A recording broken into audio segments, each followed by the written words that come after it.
Mr. Ghaffar Chaudhry.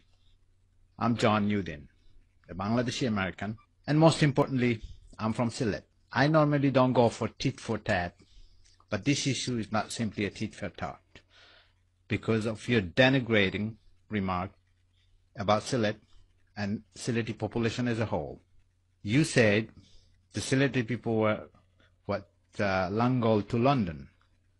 You may think, or the hard follow you, are intellectual.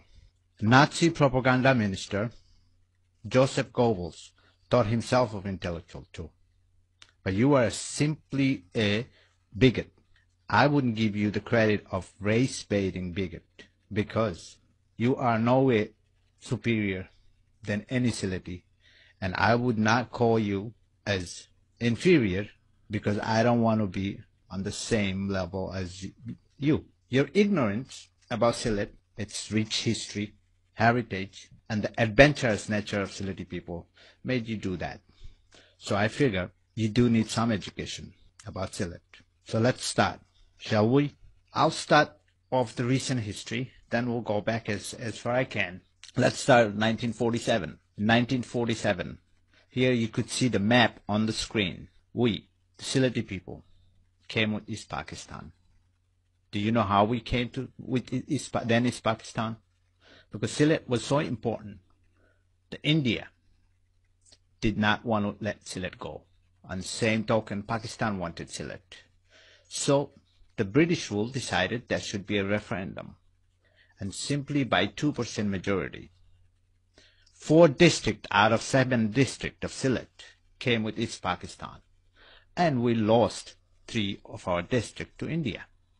Those were Karimganj, Hailakandi, and Khasar.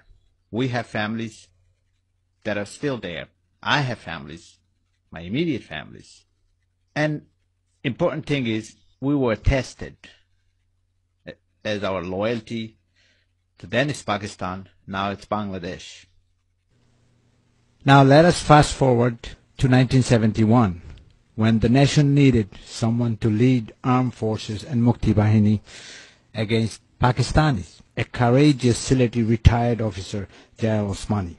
You may deny everything, but you cannot deny the fact a Sylheti was the commanding officer of entire armed forces and Mukti Bahini during the Liberation War. Another historical fact for you and all future generation of Bangladeshis. The very first recognized ambassador of Bangladesh was a Sylheti too, one of Sylhet's best son, Humayun Rashid Chaudhry. December 6th, India makes a final commitment to the people of East Bengal. Bangladesh is recognized. The Lok Sabha cheers as Mrs. Gandhi introduces Humayun Rashid Chaudhry as His Excellency, the Ambassador of Bangladesh. Madam Prime Minister, you are not only the leader of the great people of India, you are the leader of the people of Bangladesh. When Bangabandhu was released from Pakistani prison and arrived at London on January 8, 1972, the cheering crowd were none other than Sylhetis. At 6:30 this morning, Sheikh Mujib was settling into a VIP suite at Heathrow Airport. His arrival came as something of a shock, as his plane had already been in the air 6 hours before airport officials were warned to expect him. On to Claridge's Hotel, where a crowd of his London-based supporters waited to greet him. In the hotel's ballroom, he gave a news conference. Only God knows what your foreparents were doing in 1810, but Sylhetis were settling in the United Kingdom. That paved the way for you to live in UK at ease and make a good living. In August 1969, Sylhetis in Birmingham formed East Pakistan Liberation Front, and on March 25, 1971, it was changed to Bangladesh Action Committee.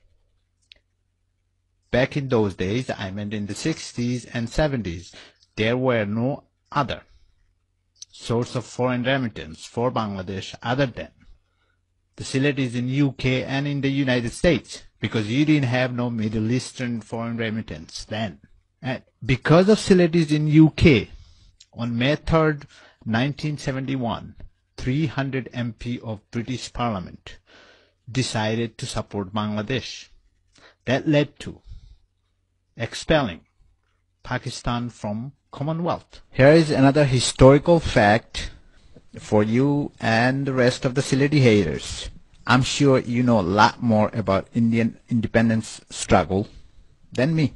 At that time, there were three famous leaders, used to be called as trios: Lal, Bal, and Pal. Lala Lajpat Rai, Bal Gangadhar, and Bipin Chandra Pal. Well, Mr. Bipin Chandra Pal was a Langol to London Sylheti. He was born in Hobbygunj. He was a member of British House of Commons from 1892 to 1895. Famously, Indian government printed a postage stamp to honor Mr. Bipin Chandra Pal. His son, Niranjan Pal, founded the famous movie studio Bombay Talkies in 1934. In other words, in 1934, when rest of the Bengal or most of India didn't have access to cinemas or movie theater, Sylhetis were founding movie studios. And Bombay Talkies was the first public limited film company in entire India. Let's talk about former finance minister Shah A.M.S. Kibriya.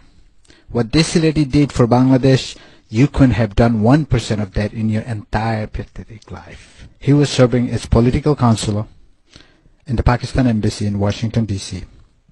On August 4th, 1971, he led his Bengali colleagues in quitting the Pakistani Embassy and declared allegiance to the interim government of Bangladesh. In addition, he organized a Bangladesh mission in Washington, D.C. and worked in mobilizing public opinion in support of Bangladesh. He also issued bulletin to inform international community about the progress of Bangladeshi forces. Should we talk about Saifur Rahman? Three-term finance minister who delivered 12 national budgets. He was UK educated, but he came back to serve his nation. He was walk the walk, not talk the talk. Should I remind you about the current finance minister of Bangladesh, Abul Mala Abdul Muhit? But he's Harvard educated. Let me bring your attention to new generation of Sylhetis and their achievements.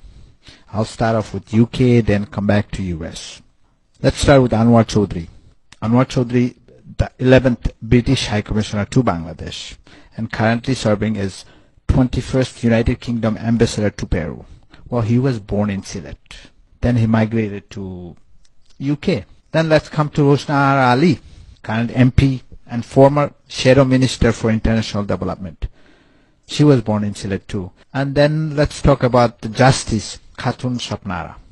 She was born in Bianibazar, Sylhet, my area. And she is the very first Bangladeshi origin judge in UK. Let's talk about my friend Lutfur Rahman, the former mayor of Tower Hamlet, who was directly elected mayor of Tower Hamlet. And he was born in Sylhet. Let's come on this side of the pond. US. The very first Bangladeshi origin member of Congress was the former Congressman Hanson Hashim Clark, son of a Sylhet immigrant. His father came from Bianibazar too. If you pay a little attention to this map, you may conclude that it's the language is English and Hindi, but this is not Hindi. That's Nagari. We Sylhetis have had our own language, Nagari, that was originated from Sanskrit with complete alphabet. And for your knowledge, recently Washington Post declared Sylheti as a modern language. I can go on hours and hours about Sylhet, but I want to make it short, but bring a few more people to your attention, such as Hassan Raja, Abdul Karim, Professor G.C. Deb, Sayyid Mustafa Ali. These are Sylheti, and they contributed a whole lot to Bangladesh. Let me cover briefly about Sylhet's contribution to Bangladesh economy. Sylheti send half of all Bangladesh's remittance. Sylhet division is the most enriched area of Bangladesh in natural resources. 8 gas fields that have 14 billion cubic feet of gas reserve. Only crude oil field of Bangladesh is in Haripur, Sylhet. About 100 million tons of limestone reserve, plus peat, glass sand, gravel, and hard rock. And finally, tea. We Sylheti proudly call ourselves Mughlan because during Mughal rule, we were directly ruled by the Mughal Empire. We were exempt from paying any taxes, while rest of the Bengal were paying taxes to Bangla, Bihar, and Odisha Nawab. Think of a Bangladesh without Sylhet. Then you have some real senses knocking to you. Thank you.